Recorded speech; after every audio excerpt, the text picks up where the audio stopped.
Buenas tardes. Vamos a continuar con la mesa de universidades. Universidad y transformación educativa, desafíos y proyecciones.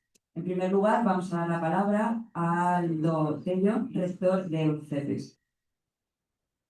Bien, pues después de estar escuchando estos 2 días tantas ponencias y sobre todo las conclusiones que se nos hacen muy interesantes, eh, el tema que nos plantean cuáles son los próximos retos, bueno, yo creo que es algo que se ha estado definiendo, ¿no? O sea, estamos en tiempos de disrupción tecnológica, tenemos graves problemas de crisis en muchos sentidos en todos los países y eso, bueno, nos afecta a las instituciones de educación superior y no hemos logrado superar, como ya varios compañeros lo han manifestado aquí, ese avance, ese cambio. Las universidades no hemos estado tan proactivas ni tan activas para poder hacer las transformaciones que debemos de tomar, porque en muchos de los casos son entidades muy burocráticas, muy lentas en su gestión y entonces se tardan para tomar decisiones e implementar los cambios que se requieren. Eh, yo quisiera enfocarme, dado que son muy pocos minutos los que nos van a dar la oportunidad, al reto que tenemos en el tema de la sostenibilidad. Ahorita estamos viendo que nomás fueron 15 ponencias relacionadas con el tema de sostenibilidad y hubo, creo que la que más tuvo fue en relación al desarrollo docente. Entonces, yo creo que debemos darle un mayor impulso al tema de la sostenibilidad, porque en eso se está apostando por la supervivencia de la especie. O sea, no solamente es un riesgo como instituciones educativas, estamos teniendo riesgo como especie humana si no logramos imponernos cada uno a hacer desde nuestras trincheras la sostenibilidad como una forma de vida. Yo siempre he dicho que no es un tema de una materia más o 4 materias más que hay que agregar a la currícula, sino es cambiar los esquemas y los paradigmas con los que hemos venido viviendo y tenemos que empezar desde la escuela a reeducar a los alumnos que pasan por nuestras aulas. Entonces mi invitación es que replanteemos nuestra gestión como institución educativa hacia la sostenibilidad. Y en esto, bueno, voy a aprovechar para hacer un comercial. Nosotros participamos con la Red Iberoamericana de Medio Ambiente, una red que engloba aproximadamente 60 instituciones de educación superior y hoy tiene más de 10,000 afiliados. La red admite a cualquier persona física o institución que se quiera afiliar.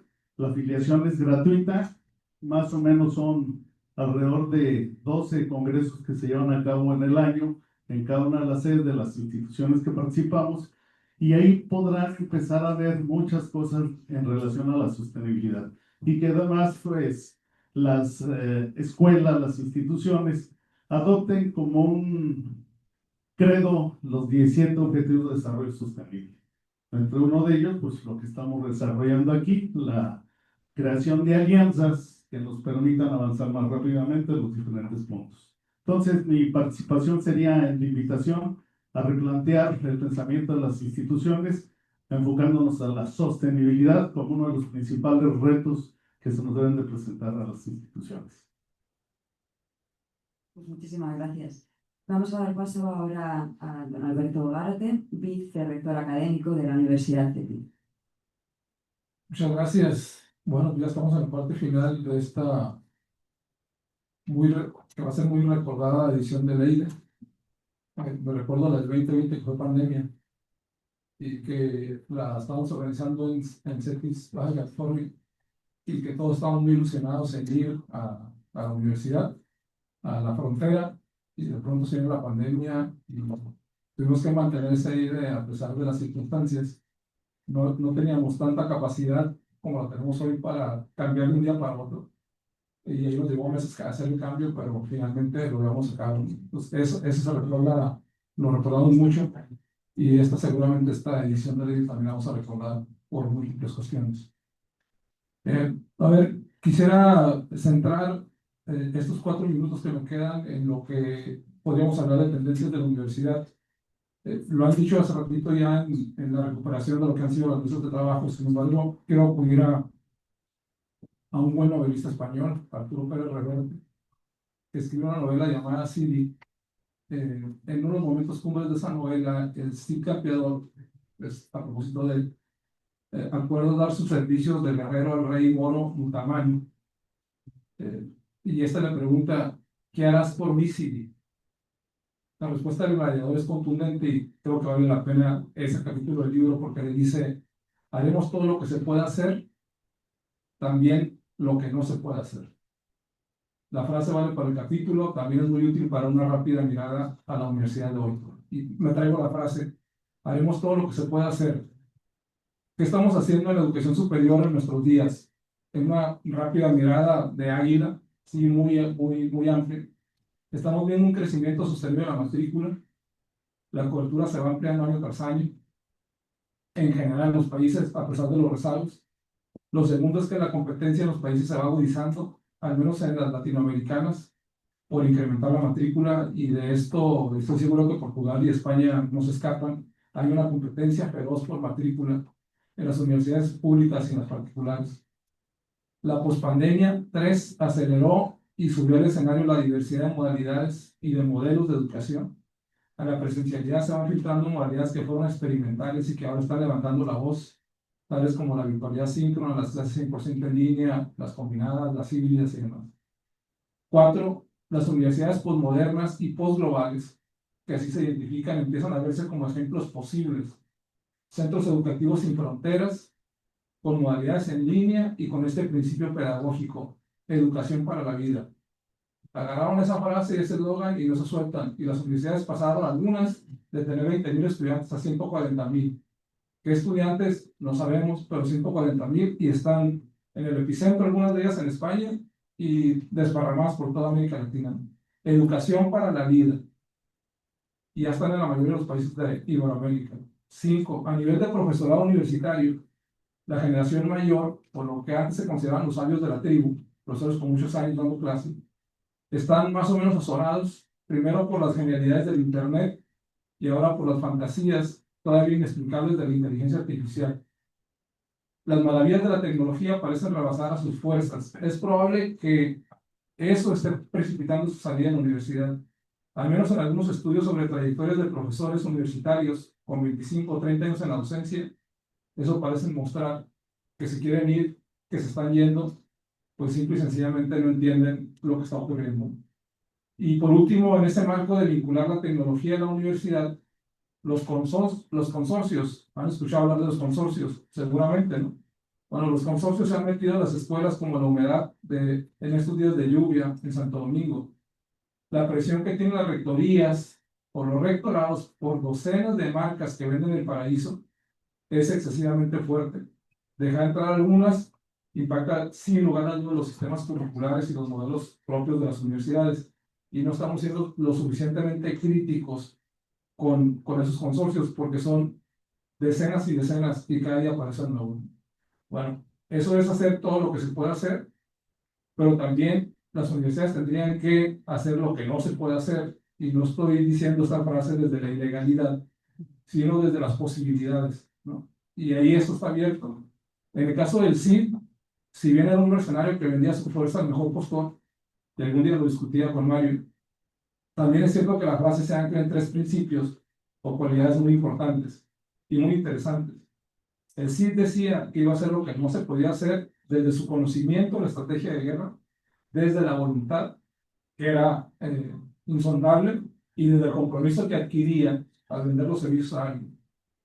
Entonces, las universidades que pongan atención en lo que no se puede hacer en el sentido de las nuevas ideas, de la innovación, de hacer algunas estrategias disruptivas, partiendo de que el conocimiento nos ayuda a ver, a entender y a interpretar el espacio, creo que podrán ver un mejor horizonte.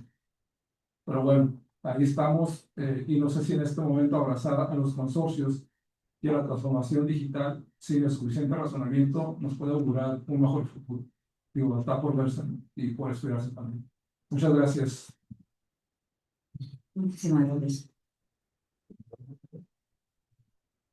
Vamos a dar paso a doña Sandra Guzmán, vicerrectora de académica de la Universidad de Alba. Muchísimas gracias. Gracias por invitarme a esta mesa, a este foro. Es mi segunda oportunidad en EIDE y quiero decir que aquí se ha conformado una comunidad que me resulta muy interesante, muy acogedora y que me permite visualizar que en cada uno de los que participa y con los que he estado conversando hay una gran humildad para escuchar todo el trabajo que van haciendo cada una de nuestras instituciones en sus proyectos, en sus programas, en sus ideas. eh, y yo creo que ese es el mayor valor que tenemos aquí, de sentarnos a conversar año tras año, a estar en contacto, a generar redes y repensar, estar con la conciencia de que no todo está hecho, que tenemos que estar pensando en el estudiante. Para mí ese es el desafío mayor, porque de repente en la academia nos dedicamos muchísimo a nosotros, nosotros los docentes, nosotros los directivos, y de repente cuando vamos a tomar decisiones son decisiones basadas en nuestro equipo y no en los estudiantes. Eh, yo he visto rigideces, y no en esta universidad, en todas, en el mundo académico, cuando se toman decisiones. Y en el caso específico de la Universidad del Alba, nosotros tenemos estudiantes que llegan a la institución de educación superior con grandes brechas. Son brechas que trae el país, que trae el promedio de estudiantes de secundaria en Chile.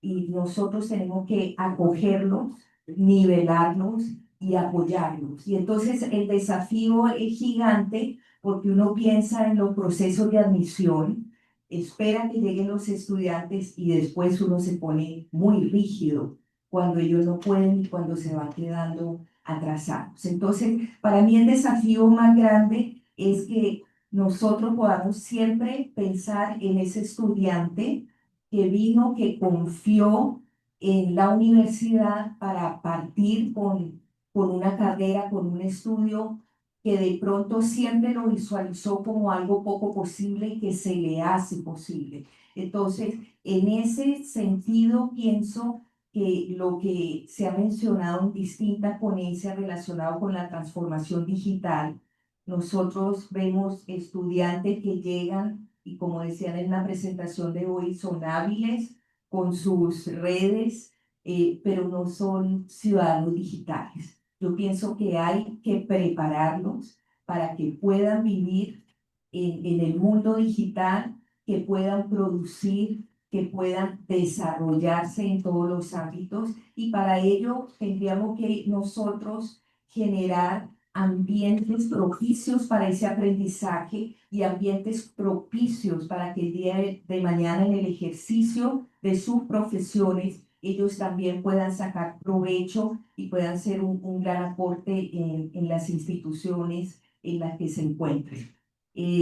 Por último, el tema de AMACESE. Aquí se ha mencionado muchísimo y yo creo que es un aporte inconmensurable. Nuestros estudiantes están cada vez más teniendo este contacto con socios formadores, y en la medida en que nosotros podamos hacer ese proceso más eficiente, también abrimos puertas a un beneficio para la sociedad, pero a una mejor inserción de ellos y hay una capacidad para que estén siempre pensando en devolver a la sociedad, en esa responsabilidad social que tenemos nosotros como institución y que debemos poderles traspasar a ellos también.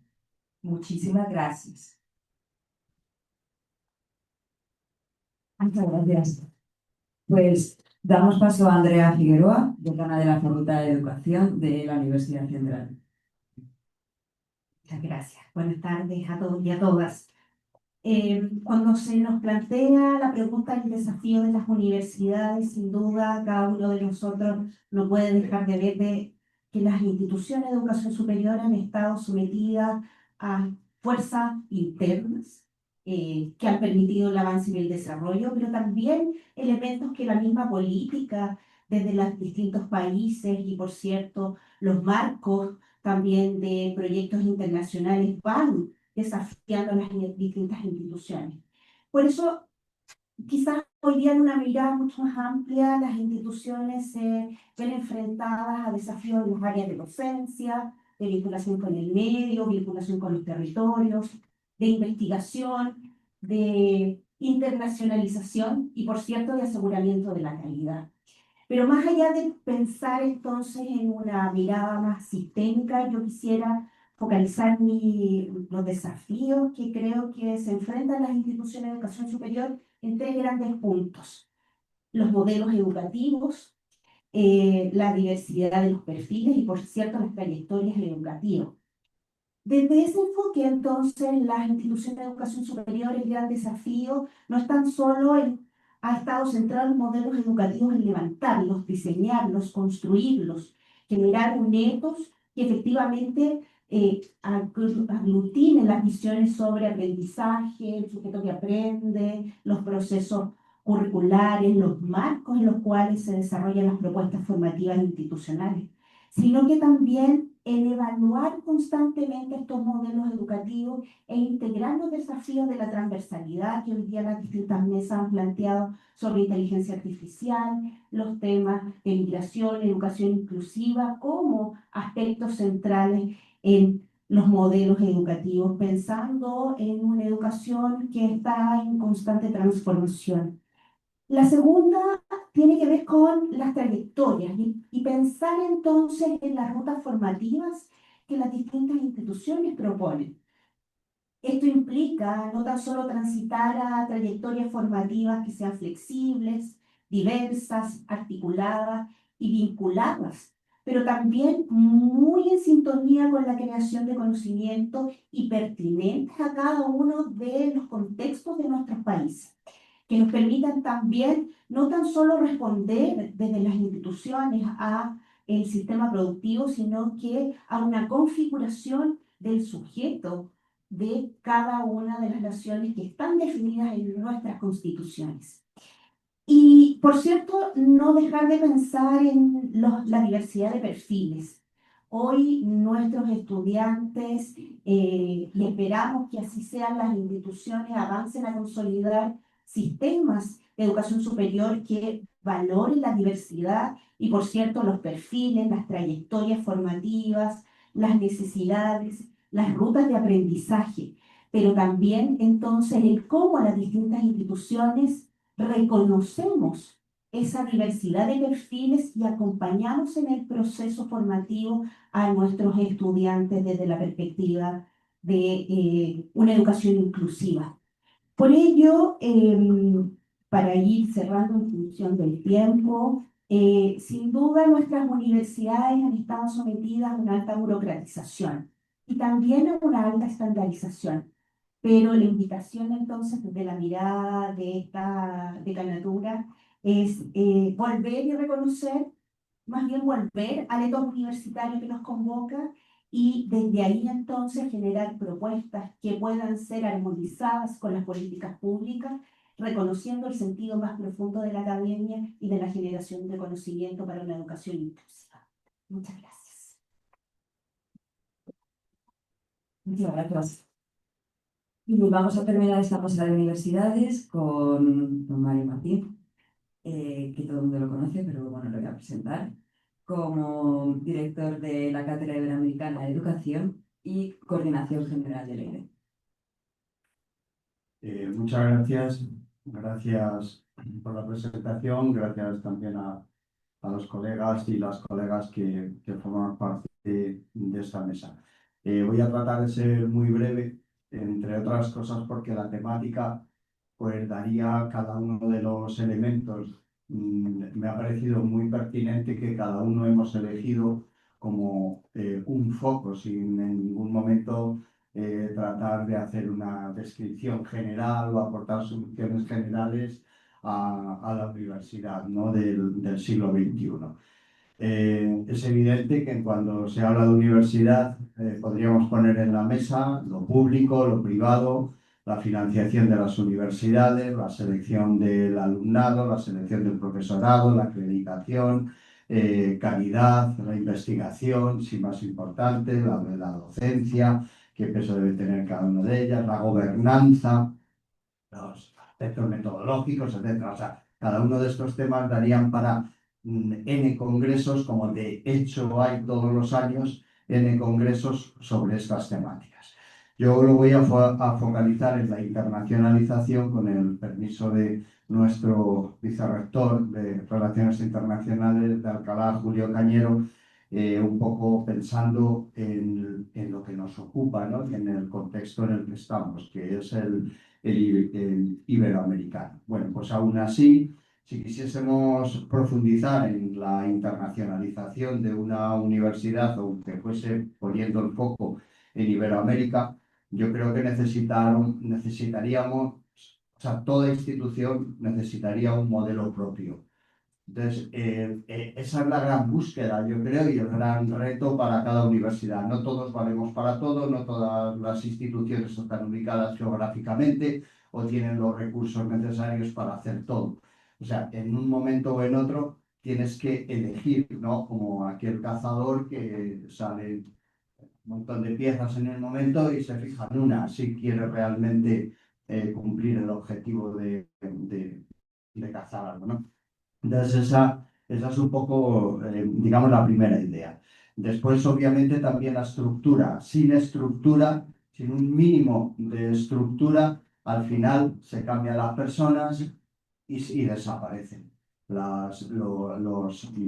digamos, las propuestas, ¿no? Que pudiesen estar desarrollándose en las instituciones. Junto con las estructuras suele ir la financiación. No digo que esto sea lo más importante, pero todo cuesta dinero y cualquier actividad que te planteas, pues hay que financiarla.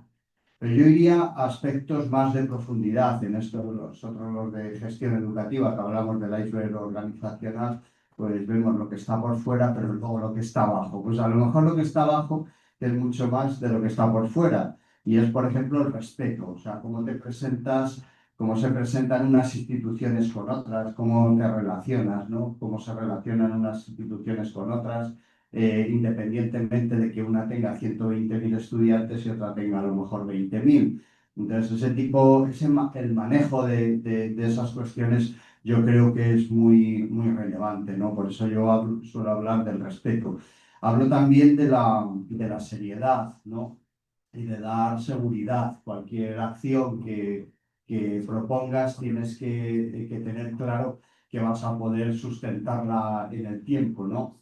Las ideas geniales, pues todos tenemos muchas cada día, pero si queremos que eso se consolide y forme parte del quehacer de una institución educativa, para eso requiere mucho tiempo, mucho esfuerzo y sobre todo darle continuidad, ¿no? Los que trabajamos estas cosas del liderazgo sabemos que eso es lo que tiene que ver con el liderazgo sostenible, ¿no? Y otro aspecto que me parece muy importante y es la humildad. No se puede ir por la vida avasallando, ¿no? Yo creo que se llega más lejos con otro tipo de planteamientos que de alguna forma yo creo que compartimos después de tanto tiempo juntos, casi todas las personas que formamos parte del EITE. En definitiva, se trata de construir juntos. Y aquí es donde yo me voy al caso, ¿no? Con metodología para un estudio de caso. ¿Y cuál es el caso? El caso es el encuentro iberoamericano de educación, ¿no? Como no, vamos a hablar de lo que nos ocupa. Entonces, este es un buen ejemplo desde mi punto de vista. Si alguien quiere aprender, pues que venga y comparta con nosotros y sepa pues cómo se hace internacionalización de verdad, con resultados, sin pretender abarcarlo todo, formando lazos académicos, institucionales, personales. Pues el Encuentro Iberoamericano de Educación, con su filosofía, con 20 años, una filosofía de compartir, con 20 años trabajando juntos de experiencia. Aquí personas que están todavía desde el primer EIDE. Rara vez alguien que se incorpora se va. Esa también es otra de nuestras, digamos, señas de identidad. Hemos sido capaces de generar un espacio de reflexión, de trabajo, de producción, de respeto. Hay N publicaciones, yo no sabría, ya le he perdido la cuenta a las publicaciones que hay.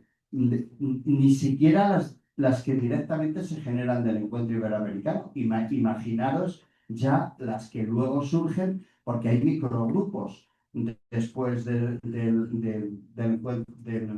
EIDE, ¿no? Entonces, que fluyen solos, ¿no? Como decimos siempre. Yo creo que somos una comunidad viva. Las dificultades se convierten muchas veces en un recursivo. Sirva el 19 EIDE como ejemplo, ¿no? En este, pues ha sido un desafío, yo diría ahora que a él le gustan estos los mensajes, un desafío total, ¿no? Pero en esta misma mesa, no, en una mesa arriba, en el 10º, el otro día tuvimos que rehacer en media hora un EIDE presencial y convertirlo en un EIDE virtual. Y bueno, pues llegó Cetis y dice, aquí está mi plataforma. No, llegó a otro, pues aquí está mi conocimiento de cómo se hace esto. Y antes de que terminase la reunión, a los 10 estaba la UNFU y estaba la OI, y antes de que terminase la reunión ya tenían ustedes la información en sus correos, ¿no? Con el horario, con los coordinadores, con todo, ¿no? Bueno, yo diría que hemos aprobado con una buena calificación y aunque obviamente a ustedes corresponde valorarlo. Y esto tiene que ver, obviamente, con en este caso, Universidad de Alcalá, una universidad pública, la UNFU es una universidad privada, la OEI es un organismo intergubernamental. O sea, aquí colabora todo, desde los más pequeños a los más grandes, desde los que tienen una visión más concreta y un ámbito de actuación más concreto a quien tiene pues toda Iberoamérica, como es el caso de la Organización de Estados Iberoamericanos, a quienes agradecemos siempre mucho. Pero me van a permitir, como luego ya en la clausura, obviamente no voy a participar, está nuestro vicerrector, yo diría que aquí están las personas, porque detrás de todo esto pues hay personas, ¿no? Y entonces este año, pues me vais a permitir, bueno, voy a leer el nombre de 50 personas, porque aquí todos somos iguales. No sé si se han dado cuenta, pero de verdad, que aunque no les parezca, aquí todos somos iguales. Entonces, este año yo creo que no podemos irnos de aquí sin mencionar a Juan Pablo Catalán, a Francisco Gárate, a Andrea Pana, a José Luis Vanilla, a un nuevo miembro de la comunidad CEIDE que vamos, que hay que hacer un monumento, que es Juan José Santos.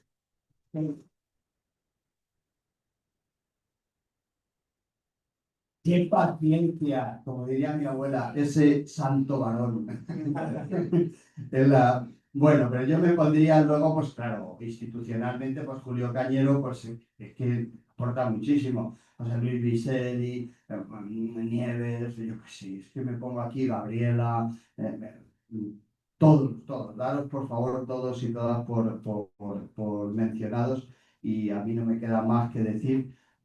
Hablando de lo que hablábamos, pues si recordáis, el inicio de esto es la Universidad del Futuro. Bueno, pues la Universidad del Futuro está aquí y la educación del futuro está aquí. Y está en las publicaciones, están en los trabajos, pero sobre todo están en cada uno y cada una de ustedes.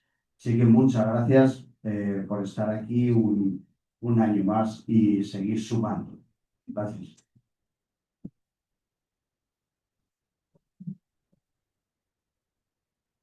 Bueno, muchísimas gracias a los 5 por haber sido tan breves y tan acertados, claro. Vamos a dar paso ya al acto de clausura, que va a ser en modalidad mixta, así que por favor, don José Luis Viceri, don Julio Cañero, y en la pantalla nos van a acompañar los otros 3 invitados.